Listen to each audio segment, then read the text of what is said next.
नमस्कार दोस्तों, स्वागत है आपका अपने YouTube चैनल पे। दोस्तों, आप हमारे चैनल पे नए हैं तो चैनल को सब्सक्राइब जरूर कर लीजिए। माननीय सीएम जयराम ठाकुर जी द्वारा भी कर्मचारियों को संबोधित किया गया और उनको उचित न्याय देने की बात कही गई। माननीय सीएम साहब ने भी माना कि कर्मचारी असुरक्षित भविष्य में काम कर रहे हैं और उनकी सरकार इसके प्रति चिंतित है और जल्द ही उनका स्थायी नीति का निर्माण किया जाएगा। माननीय मुख्यमंत्री हिमाचल प्रदेश आदरणीय श्रीमान जयराम ठाकुर जी हमारे मध्य में यहाँ पर पधार चुके हैं।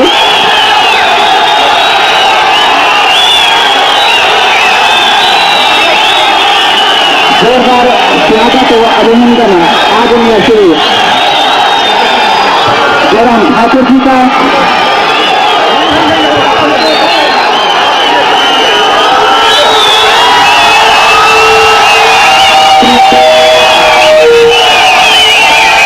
हमारे मध्य में आदरणीय श्रीमान जयराम ठाकुर जी और उनके साथ वरिष्ठ नेता आदरणीय श्री ठाकुर महेंद्र सिंह जी पधार चुके हैं।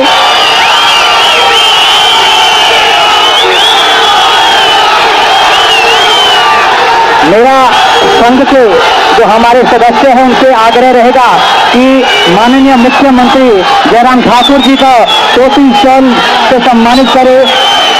कमेटी के अध्यक्ष माननीय जयराम ठाकुर जी को सम्मानित करे जोरदार तालियों और अभिनंदन से। जयराम जी को जय श्री राम। जयराम जी को जय श्री राम। प्रदेश का मुख्यमंत्री कैसा हो? जी बोल, जी बोल, जी बोल, जी बोल। मेरा आग्रह निवेदन रहेगा हमारे अध्यक्ष सचिव से, हमारे मध्य में ठाकुर महेंद्र सिंह जी भी है, उनको भी सम्मानित करे।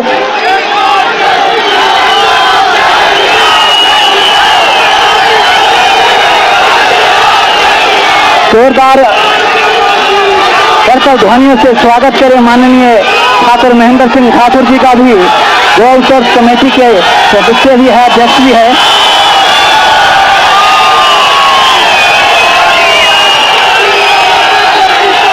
जयराम जी को जय श्री राम। जयराम जी को जय श्री राम। प्रदेश का मुख्यमंत्री कैसा हो? प्रदेश का मुख्यमंत्री कैसा हो? ठाकुर महेंद्र सिंह जय श्री राम। मेरा कर्मठ निवेदन रहेगा ठाकुर महेंद्र सिंह जी से कि वो आप अपना संबोधन दे। ठाकुर महेंद्र सिंह जी।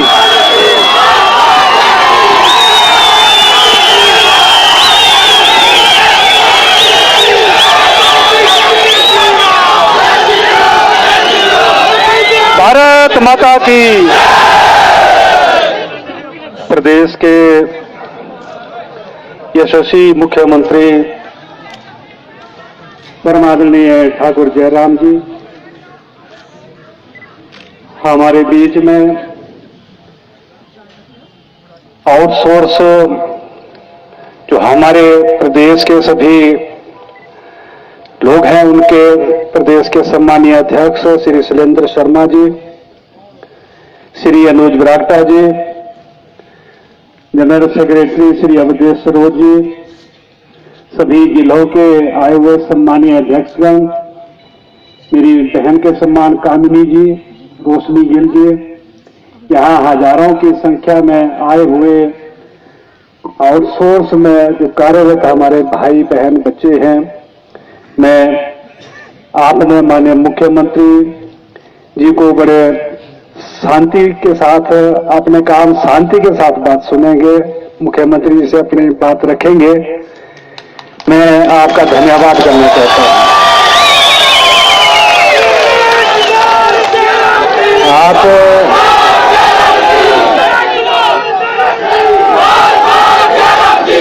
आप सभी हमारे नौजवान विभिन्न विभागों में,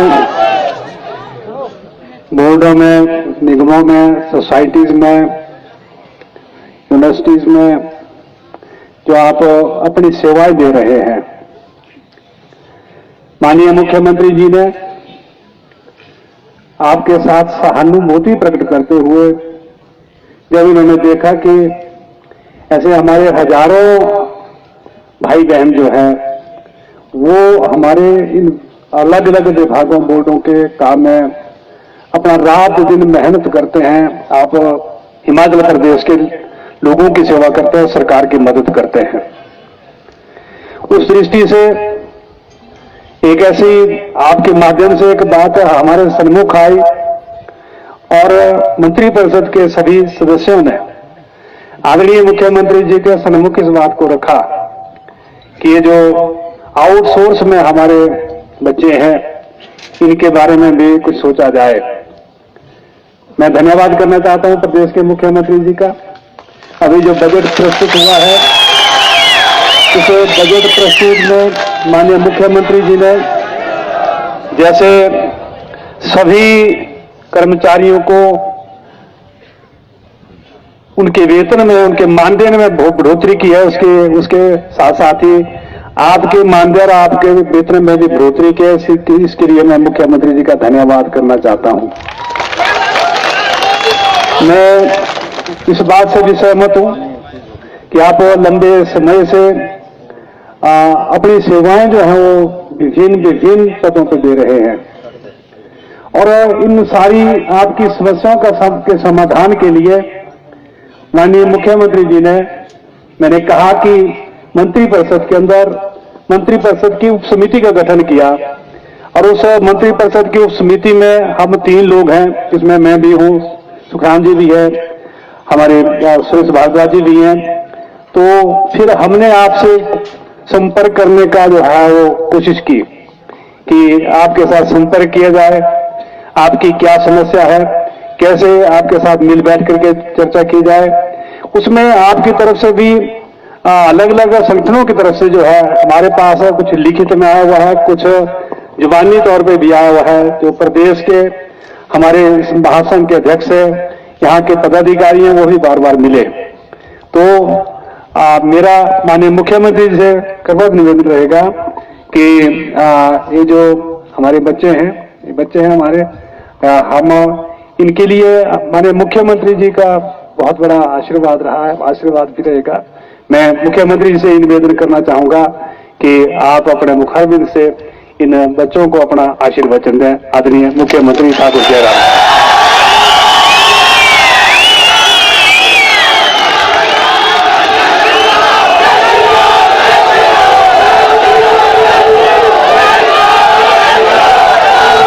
आदरणीय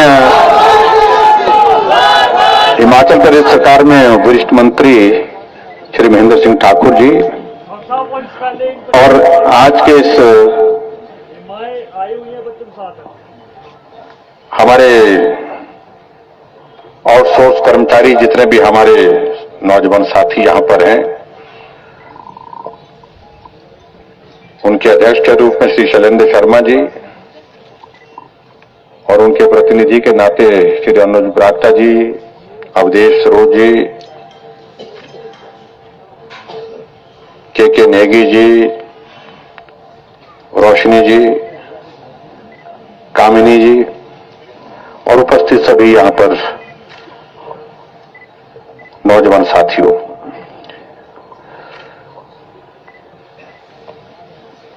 श्री महेंद्र सिंह जी ने आपके सामने हमारी सरकार की संवेदनशीलता का जिक्र किया। ऐसे नौजवान जो हजारों की संख्या में, आज की तारीख में शायद मुझे लगता है कि यह आंकड़ा 30,000 से पार हो गया है,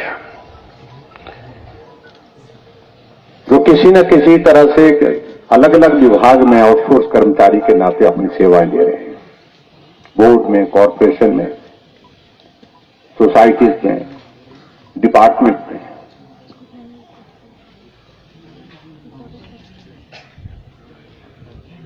उनकी एक सबसे बड़ी बात यह है कि बच्चों के सामने एक बहुत बड़ा प्रश्न चिन्ह है कि भविष्य क्या होगा। और मैं इस बात को अच्छी तरह से समझ सकता हूं। जब नौजवान के सामने इस प्रकार का प्रश्न चिन्ह होता है तो वो सदैव चिंतित रहता है, और सदैव चिंतित रहने के साथ साथ वो परेशानी में भी रहता है। हमारे सामने एक नहीं, अलग अलग विभाग के अलग अलग मसले आए। पीटीए वालों का इस तरह का मसला था, हम जाकर के सुप्रीम कोर्ट तक लड़े उनके लिए, और उनकी सेवाएं जो है वो स्थायी रूप से नियमित करने में हमने सफलता हासिल की, पूरा उसको सहयोग किया, मदद की। उन लोगों की तरह नहीं किया जो ये कहते रहे कि तुम हमारे हैं, लेकिन हमारे होने के बावजूद हम तुम्हारे लिए कुछ नहीं करेंगे, ऐसा हमने कहा कि हम नहीं कर सकते। ऐसे ही एसएमसी के हमारे बच्चे लगभग 2500 से ज्यादा, 3000 के करीब उनकी संख्या है। उनके लिए भी जो लड़ाई लड़ने की बात आई, हम सुप्रीम कोर्ट तक, हाई कोर्ट में भी लड़े, सुप्रीम कोर्ट में भी उनके लिए लड़े। सरकार को उनके साथ चट्टान की तरह खड़ी हुई, और अभी भी हमने बजट में इस बात के लिए हमने जिक्र किया कि जहां तक आगामी टेक्निकल चीजों को अध्ययन करने के बाद कोई और निर्णय लेंगे, लेकिन तब तक के लिए जो हमारे नौजवानों के सामने एक बात को हमने तय कर दिया कि आप जहां हैं, जैसे हैं वहीं रहेंगे, आपको नहीं हटाएंगे। एसएमसी के हमारे वो सारे बच्चे आए यहां पर धन्यवाद करने के लिए आए। काम कठिन है, मैं मानता हूं, बिल्कुल बहुत कठिन काम है, लेकिन फिर भी उसके बावजूद उनकी भावनाओं को सम्मान करते हुए हमने सारी चीज को ध्यान में रखते हुए कि आखिरकार बच्चों के जीवन का, उनके भविष्य का प्रश्न है, इसलिए कुछ करना होगा। और उसी तरह से मैं इस बात को भी मैं देख रहा हूं कि जो सबसे बड़ी संख्या आज की तारीख में हमारी है वो आउटसोर्स कर्मचारियों की है, जिनमें आप सब लोग हैं।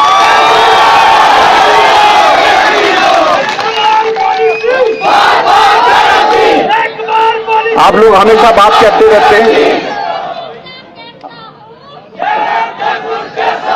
हमेशा आप लोग इसी बात को कह करके अपनी बात कहने की कोशिश कर रहे हैं कि हमको ऐसा करो, वैसा करो। अलग अलग जो है आपके डेलीगेशन आते हैं, अलग अलग सुझाव के माध्यम से आते हैं, किसी का कोई और सुझाव, किसी का कोई और सुझाव। अब जब सारी चीजों को लेकर के हमने इस बात को देख लिया कि हमारे जो जितने भी आप ऐसे बच्चे हैं जो इस पे लगे हैं, खासतौर से आउटसोर्स पे लगे हैं, और हमेशा आज की तारीख में सभी जगह एक स्थिति बन गई, सभी प्रदेशों में एक स्थिति बन गई, जितने भी आउटसोर्स पे लगे हुए हैं कर्मचारी, वो सरकार के बहुत बड़े कामकाज को आगे बढ़ा रहे हैं, मदद कर रहे हैं, नियमित आदि तरह काम कर रहे हैं। हमने कहा उनके बारे में हमको सोचना है, पहले सुनो तो सही, आखिरकार उनकी समस्या का समाधान का रास्ता क्या निकल सकता है, और समाधान की दृष्टि से सुनने का कोई प्लेटफॉर्म तो बने, कोई ऐसी जगह तो बने जहां वो अपनी बात को सामूहिक रूप से आकर के कह सकें, अपना सुझाव दे सकें, और उस सुझाव के माध्यम से आगे का रास्ता क्या निकल सकता है, उसके बाद फिर हम उस पर चर्चा करें। तो चर्चा करने के बाद एक निर्णय किया हमने कि हम कैबिनेट सब कमेटी कॉन्स्टिट्यूट करेंगे, जिसमें श्री महेंद्र सिंह जी की अध्यक्षता में, जिसमें सुरेश भारद्वाज और सुखराम चौधरी जी भी सदस्य हैं, वरिष्ठ मंत्री हैं। वो सारी चीजों को अध्ययन कर रहे हैं, स्टडी कर रहे हैं कि उसका रास्ता क्या निकल सकता है। और इसके साथ हम ऐसे भी कोशिश कर रहे हैं कि दूसरे प्रदेशों की प्रैक्टिस क्या है, क्या कोई ऐसा प्रदेश है जिस प्रदेश ने कुछ ऐसा काम किया है जिसको हम फॉलो कर सके, जिससे आपके इस वर्ग को हम राहत दे सकें। क्या केंद्र के स्तर पर आज से पहले जो हमारे जितने भी आउटसोर्स में लगाए हैं उनके लिए कोई नीति का निर्धारण हुआ है, ऐसी सारी चीजों का? तो हमारी ये सारी कमेटी उन सारे नियमों, सारी चीजों को, नियमों को भी स्टडी कर रहे हैं, जिन अलग अलग प्रदेशों के, और उसके साथ साथ में अलग अलग प्रदेशों के नियम और उस व्यवस्था को भी अध्ययन करने के साथ आप लोगों से भी बातचीत कर रहे हैं कि आप लोग भी हमको रास्ता समाधान की दृष्टि से क्या हो सकता है इस बारे में हमको बताएं।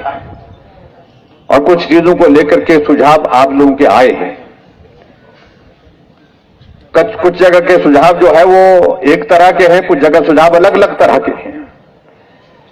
हम कोशिश कर रहे हैं, मैं इस बात के लिए मैं आप सबके बीच में जरूर कहना चाह रहा हूं, हमारी मंशा है अब मदद करने की, और मंशा मदद करने के लिए, रास्ता निकालने के लिए जो हमने जो एक व्यवस्था की है, उस व्यवस्था को हमको आगे बढ़ाने की दिशा में आप सबका भी सहयोग चाहिए। कई बार कुछ लोग ऐसे भी करने की कोशिश करेंगे कि भाई नहीं अभी करो, इसी वक्त करो, आज ही करो, यही करो, ऐसा मुझे लगता कि वो उचित नहीं होगा। कोई भी चीज अगर हम पीटीए के बारे में अगर हमने अंतिम अंजाम तक उस चीज को पहुंचाया, वक्त लगा, लेकिन टेक्निकल चीजों को एक एक चीज को सेटल करके हमने जो है उसको पूरा किया, ताकि उसमें कहीं भी इस तरह का प्रावधान, इस तरह की गुंजाइश न रहे, ताकि कोई कोर्ट में फिर जाकर के उलझ जाए मामला। और उसी तरह से एसएमसी के लिए भी हमें वही करने की कोशिश करें कि कोई टेक्निकल चीजों को बारीकी से, लीगल ओपिनियन, लॉ की ओपिनियन, सारी चीजों को लेकर के हम उनको अध्ययन करें, उसके बाद फिर हम आगे बढ़ें। और इसी तरह से आप जितने भी आउटसोर्स कर्मचारी हैं, आपके लिए क्या रास्ते निकल सकते हैं, क्या एक रास्ता निकल सकता है, क्या अलग अलग रास्ते निकल सकते हैं, इन सभी बातों को लेकर के हम बारीकी से इसका अध्ययन कर रहे हैं, ये मैं आपके बीच में कहना चाहता हूं। और मैं आज आपके बीच में इतना जरूर कहना चाहता हूं, स्वाभाविक रूप से आप सब लोग इस बात को लेकर के चिंतित भी हैं, व्यथित भी हैं, आपको समय भी लग गया। यहां काफी देर से मैं देख रहा हूं कि आप काफी देर से यहां पर खड़े हैं। यहां पहुंच करके मैं क्षमा चाहूंगा कि विधानसभा का सत्र चला है अंदर, और विधानसभा के सत्र में हर बात का जवाब देने के लिए वहीं उपस्थित रहना पड़ता। अभी मैं बाहर आ गया थोड़ी देर के लिए, यहां पर जो हमारे कुछ लोग मिलने आए थे, तो हमारे विपक्षी मित्र बाहर चले गए, बोलते मुख्यमंत्री नहीं है, बोलते तो हम तो बाहर चले जाएंगे। तो फिर जाकर के उनको वहां जो जवाब देना था विधानसभा के अंदर किसी विषय को लेकर के दिया। अभी इसके तुरंत बाद मुझे फिर जाकर के अंदर जाकर के जवाब देना है। मेरा आप सबसे निवेदन है कि आप इसी प्रकार से जो कोऑपरेशन और कोऑर्डिनेशन का इस माहौल को कायम रखें, और जो भी बेस्ट पॉसिबल वे आउट निकल पाएगा, रास्ता निकल पाएगा, उस रास्ते में हम ईमानदारी से कोशिश करेंगे कि आपकी मदद कैसे हो सके, उस रास्ते को निकालने की कोशिश करेंगे। ये मैं आपके बीच में कहना चाहता हूं। आप लोग इस बात को लेकर के खासतौर से चाह रहे होंगे कि भाई आज ही घोषणा हो, इसी प्रकार से। मुझे लगता है कि ऐसा करना उचित नहीं होगा। आपका हमने एक तरीका जो निकाला है, उस तरीके को जो जिस तरह से मैंने कहा कि सुझाव के माध्यम से आगे बढ़ने का जो टेक्निकल चीजें हैं, उनका एक एक का कैसे रास्ता निकल सकता है, उस दृष्टि से हम आगे बढ़ेंगे। और मैं आप सबके बीच में इतना जरूर कहना चाहता हूं कि हमारी मंशा मदद करने की सदैव रहेगी। इस बात को लेकर के मैं स्पष्ट करना चाहूंगा। और आने वाले समय में मैं ये भी कहना चाहूंगा, जो आपके डेलीगेशन, जो प्रतिनिधि हैं, वो मिलकर के सारे विषय को लेकर के हमसे बातचीत भी करेंगे। हमारी जो टीम कमेटी कॉन्स्टिट्यूट की, उनके साथ बातचीत भी करेंगे। और बातचीत करने के बाद यथा समय जब भी कोई जिस तरह से इस तरह को जो रास्ता इसका निकल आएगा, हम स्वयं ही आपको बोल करके बता करके जो है बताएंगे कि ये रास्ता है। अगर आपको इस रास्ते को लेकर के लगता है कि ये उचित है, तो हम आगे बढ़ करके जो है आपकी मदद के लिए जो गुंजाइश निकल आएगी, उस गुंजाइश को पूरा करेंगे। ये मैं आपके बीच में कहना चाहता हूं। और आप सब आज यहां पर आए, और सबसे बड़ी बात मुझे इस बात की प्रसन्नता है कि शांतिपूर्ण तरीके से, बहुत शालीनता और यहां पर सारे लॉ एंड ऑर्डर को मेंटेन करते हुए यहां पर आए हैं, और अपनी बात जिस प्रकार से आप लोगों ने अपने प्रस्ताव के माध्यम से हमारे समक्ष रखी है, इसके लिए मैं आप सबका धन्यवाद करता हूं। कुछ लोगों को लगता है कि ज्यादा ये करने के से समस्या का समाधान होता है। मैं समझता हूं कि वो नहीं। लोकतांत्रिक व्यवस्था है, अपनी बात कहने का आपको अधिकार निश्चित रूप से है। आपने अपनी बात कही, हम तक पहुंचाई, और जैसा मैंने आप सबसे निवेदन किया है कि आप थोड़ा संयम रखते हुए हमारे उस फैसले का भी इंतजार करें, जिसको हम आपकी टीम के साथ, जो प्रदेश के लिए आप लोगों ने टीम बनाई है, उस टीम के साथ समय समय पर हम चर्चा भी करते रहेंगे, समय समय पर उस पर जो है चर्चा करने के बाद जानकारी भी देते रहेंगे। ये मैं आपके बीच में कहना चाहता हूं। आप सब आए, आप सबका बहुत बहुत धन्यवाद। नमस्कार, जय हिंद।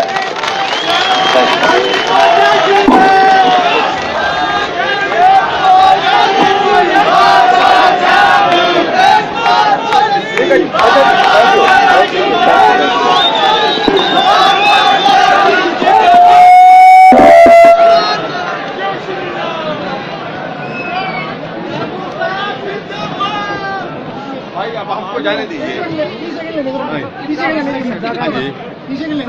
एंटी लाइट होगा सर। अब ये तो नहीं बताएंगे अब क्या होने वाला है।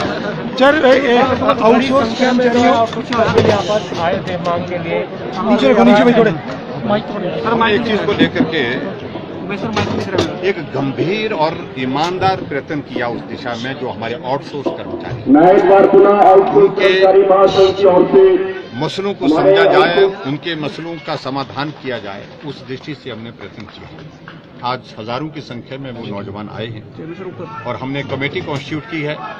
हम बाकी स्टेट के लोगों का भी हर डिटेल ले रहे हैं, क्या क्या है वहाँ पर, और वहाँ पर उसके पश्चात इस बात को भी सुनिश्चित कर रहे हैं कि इनके लिए जीवन में कुछ ऐसी व्यवस्था जहाँ भविष्य इनके ठीक हो, अच्छे हो, उस बात को सुनिश्चित करने के लिए हम क्या मदद कर सकते हैं। जो कमेटी है, कमेटी के पास सुझाव दें और सुझाव के माध्यम से हम आगे बढ़ करके इस दिशा में जाएं। सर, युवा कांग्रेस ने भी बहुत सारी बातों को लेकर प्रदर्शन किया और वो भी सरकार पे बड़ी सारी, वो तो कहेंगे ही। वो देखिए, वो पार्टी के, उस पार्टी के लोग हैं जो पार्टी पूरे देश भर में खत्म हुई। उनको इस बात को समझना चाहिए कि कांग्रेस पूरे देश में समापन की ओर बढ़ रही है और ऐसी स्थिति में बहुत बड़ी बातें ना कहें। सर, हिमाचल में एक बड़ी चुनौती पॉलिटिकल आम आदमी पार्टी अपने को बता रही है कि उनको भाजपा को हराने का हुनर आता है। क्या एक बड़ा चैलेंज हिमाचल प्रदेश में ये आम आदमी पार्टी बन सकती है? देखिए, मैं अभी कुछ जल्दबाजी में, वो बहुत जल्दबाजी में बड़ी बड़ी बातें करने लग पड़े हैं और मैं समझता हूं कि इस पहाड़ की संस्कृति में उनको इस बात को समझना चाहिए। बोलना आसान होता, पहाड़ पर चढ़ना बहुत कठिन। सर, पिछली बार कर्मचारियों से आप मिलने नहीं गए, उन पर FIR हुई, यहाँ आप कर्मचारियों से मिलने आ रहे हैं, नहीं, ये रवैया रवैये पर निर्भर करता ना, बहुत सारी बातें निर्भर करती हैं उनका रवैया कैसा है। इनकी बात हमने सुनी है, इन्होंने अपनी बात शालीनता से कही। अगर उसी तरह से वो बात कहने के लिए हमने उनको कहा कि आप 10 आदमी ले आइए, 20 आदमी ले आइए, लेकिन वो नारे हमारे खिलाफ लगाते रहे और उसके बाद फिर वहां उनको मिलने जाए, वो संभव नहीं। सर, यूक्रेन वाले भी आपने स्टेटमेंट दी, क्या आप कोई है सर अब सब वापिस आ गए हैं, तो हमारी जानकारी के मुताबिक जितने भी लोग सब वापिस आ गए। Thank you.